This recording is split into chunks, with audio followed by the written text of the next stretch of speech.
Toy Story 2 begins a new adventure for Woody, Buzz, and the rest of the gang, along with a Butte-load of hidden Easter eggs and behind-the-scenes details. Let's jump right in, starting with the scene of the crime. Poor Woody gets himself in a pickle trying to save a fellow toy from Andy's mom's yard sale, and winds up the object of interest from one particular visitor, Al McWiggin, voiced by Wayne Knight. Andy's mom realizes Woody shouldn't be there and explains he's not for sale. She even locks Woody up in the money box, but that doesn't stop Al. He breaks into the money box and makes off with Woody. But wait, take a look at what he left behind. That money looks a little suspect. Why? Check out the face on the $1 bill. George has been replaced with Steve. Steve Jobs, that is, co-founder of Apple and then CEO of Pixar. Woody's kidnapping sends the rest of Andy's toys into action. They do everything they can to identify the man who took Woody, find out why he took him, and where Woody's been taken to. Ham runs through the events as they happened and even enlists the Etch-a-Sketch to draw up a police sketch with insight from the other toys who witnessed the crime. He's really gotten into the spirit of the thing. Look where he's standing. He's on the cardboard box of a board game, but not just any board game, the classic whodunit detective game Clue. Buzz and Mr. Spell crack the code of Al's license plate, LZTYBRN, Al's Toy Barn. Did you notice that the Chicken Man, Al, is loosely based on a real person? One of the storyboard artists at Pixar, Matthew Lund, grew up in a toy store handed down by generations. His father, Mark, allowed a group of animators to shadow him, study his mannerisms, and learn about toy collecting, as well as study his shop, Jeffrey's Toys. Sounds like a pretty nice guy to allow a group of animators to portray him as the big bad for their movie. Anyway, back to the story. The toys are on the lookout for the Toy Barn commercial on TV. Take a close look as Ham flips through the channels. You might need a rapid-fire thumb for this if you want to catch all the Easter eggs, but most of the super short clips you see as the channels flip by are from actual Pixar shorts, including Luxo Jr., Red's Dream, Tin Toy, and Knick Knack.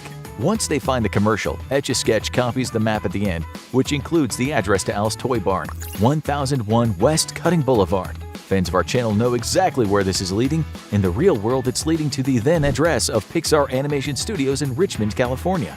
Meanwhile, across the street from 1001 West Cutting, Woody is beginning to understand just what makes him so valuable. He first meets Bullseye, the trusty steed he never knew he had. Bullseye takes on more of a puppy persona than a horse. But did you know he was originally supposed to be able to speak? His voice was supposed to be performed by comedy icon Martin Short. But ultimately, John Lasseter felt that Bullseye would come off more appealing to audiences without the ability to talk.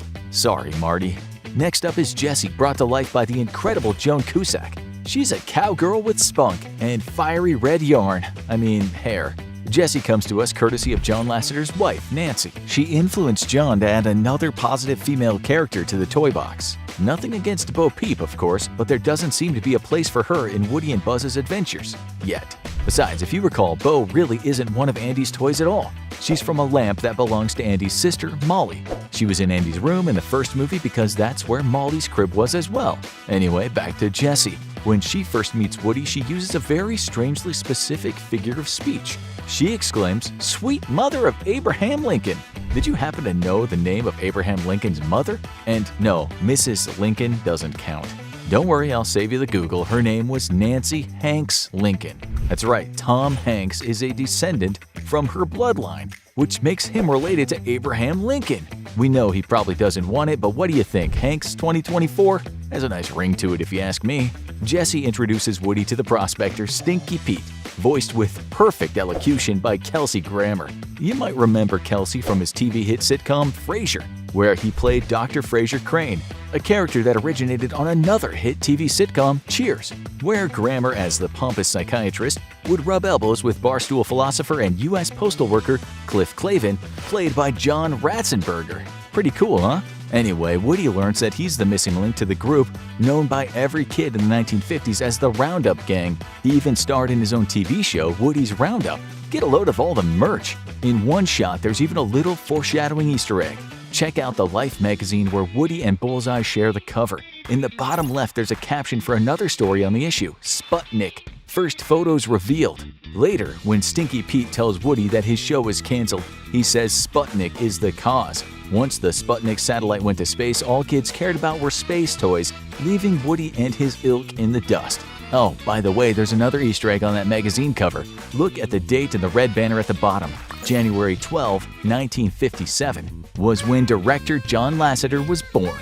So, now that the gang's all back together, they'll be sold to the Konishi Toy Museum in Japan. Obviously, this is not Woody's plan and sets him at odds with Jessie. At one point, their rivalry even comes to blows when Woody thinks Jessie sabotages his escape. The two of them really go at it, not unlike Woody and Buzz at the gas station in the first movie. In fact, take a look at how the fight ends. Poor Woody is in the exact same compromising position with Jessie as he was with Buzz. After calming Woody and Jessie down, Stinky Pete helps Woody to realize that they need him more than Andy at this point, and so Woody decides to stay with the Roundup gang in order to save them from going back into storage. Still, just because Woody's there doesn't mean he's ready for prime time. In fact, the reason he isn't at cowboy camp with Andy right this second is because his arm ripped. Enter Jerry, voiced by legendary character actor Jonathan Harris from the 60s sci-fi TV show Lost in Space. Jerry restores Woody to his former glory, not just fixing his arm, but cleaning and touching up his paint. Seriously though, whose heart didn't break a little when he painted over Andy's name? Pretty sure I gave an audible gasp in the theater. There's a fun Easter egg to be had with Jerry. As he's preparing his workstation, he goes rooting through the drawers for his glasses. At one point, he opens a drawer filled with chess pieces. Chess played a big role in a short film from Pixar called Jerry's Game.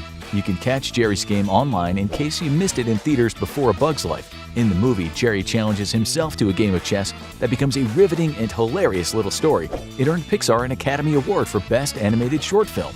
As Woody is being groomed, his old friends from Andy's room have made their way to Al's toy barn in hopes of saving him.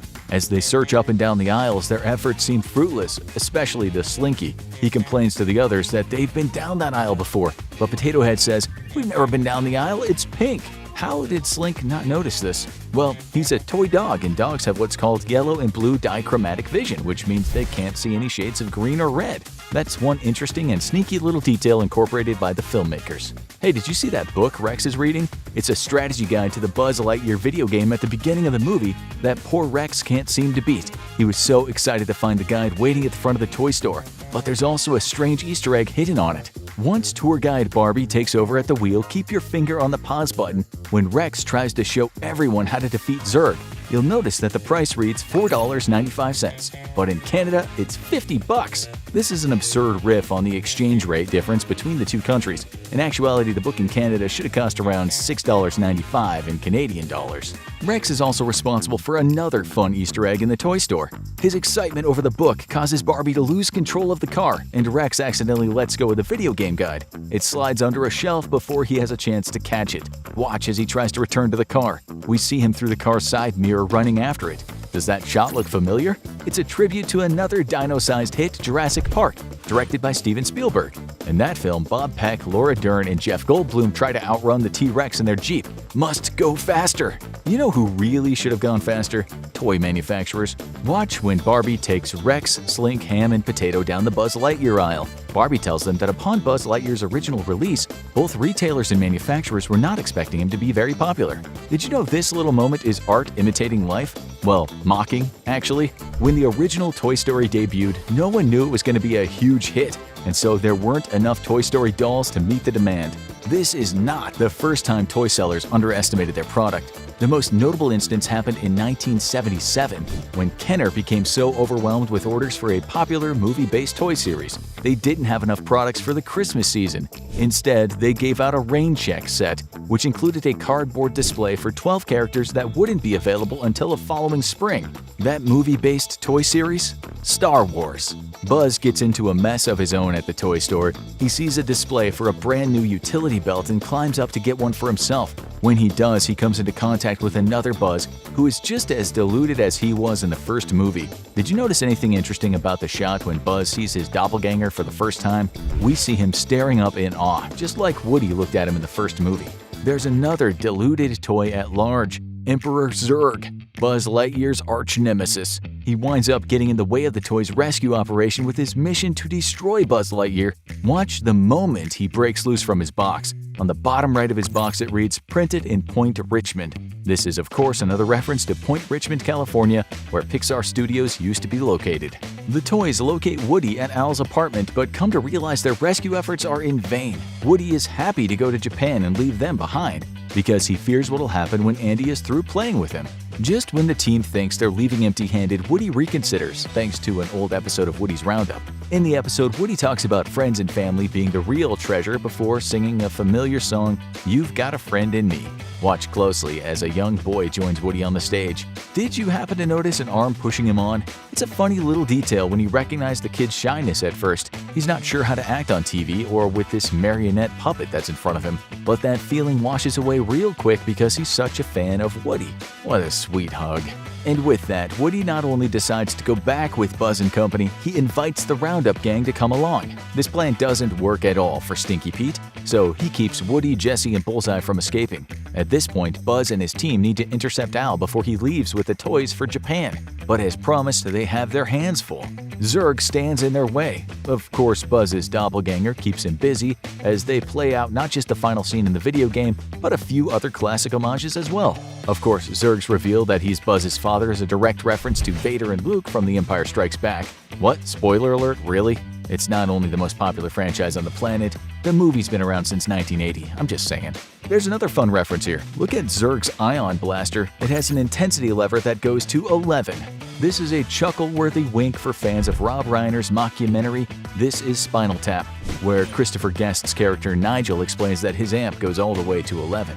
Next, Zurg even reenacts a famous death scene with a little help from Rex, who accidentally knocks him down the elevator shaft with his tail. We know what you're thinking, the evil Emperor at the end of Return of the Jedi, but really, it's closer in style to the evil Skeletor's demise in the 1987 film Masters of the Universe, a film produced thanks to another high-demand toy line. But don't worry, Zurg's not gone for good. As Andy's Buzz is about to, borrow the Pizza Planet delivery truck with the rest of the team, his doppelganger decides he's going to stay behind and catch up with his dad. Turns out he's playing the proverbial game of catch with Zurg. Take a look at the doppelganger Buzz's throwing arm. Looks like he's left-handed. You know who else is left-handed? Tim Allen, the voice of Buzz. Zurg looks pretty good considering the fall he took. His iron sights are broken, one horn's a little bent, and sure, there's a light issue on his face when he talks, but otherwise he's in great condition.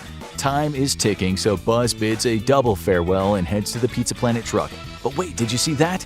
Look at the hand gesture Buzz uses when saying goodbye. It's a nod to that other influential space franchise, Star Trek. Buzz Lightyear is giving the Vulcan salute made famous by Mr. Spock, performed by the unforgettable Leonard Nimoy. Live long and prosper, indeed. Of course, there are a ton more hidden details and Easter eggs in Toy Story 2. Go check out Did You Know These 30 Toy Story 2 Facts right now to become a Toy Story 2 expert. I hope you liked this video and found some cool new details you haven't seen before in Toy Story 2. Make sure you subscribe to Movie Logic for more daily movie facts, trivia, and Easter eggs. Yeah.